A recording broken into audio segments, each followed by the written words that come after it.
అదిగో తోక అంటే ఇదిగో పులి అనే నేచర్ మనిషి సొంతం. ఇక చిన్న పని చేస్తే చాలు డబ్బులు వస్తాయనే పుకారు వినిపిస్తే పరిస్థితి ఎలా ఉంటుంది?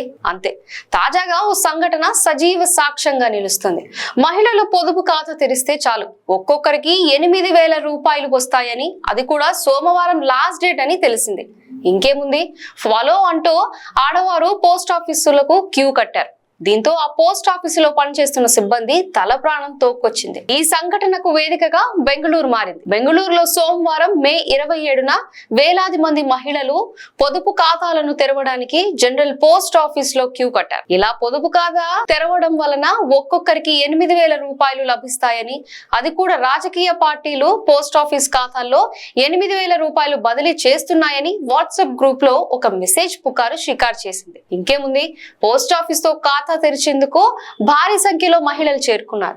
దీంతో అక్కడి పరిస్థితి ఘోరంగా మారింది. ఒక్కసారిగా వేలాది మహిళలు రావడంతో ఖాతాను తెరిచే ప్రక్రియ సులభతరం చేయడానికి జనరల్ పోస్ట్ ఆఫీస్ అదనపు సిబ్బందిని నియమించాల్సి వచ్చింది. నివేదికల ప్రకారం తెల్లవారుజామున 3 గంటలకు మొదలైన ఖాతాదారుల రద్దీని నియంత్రించడానికి పోస్ట్ ఆఫీస్ సిబ్బంది పోలీసుల సహాయాన్ని కోరింది.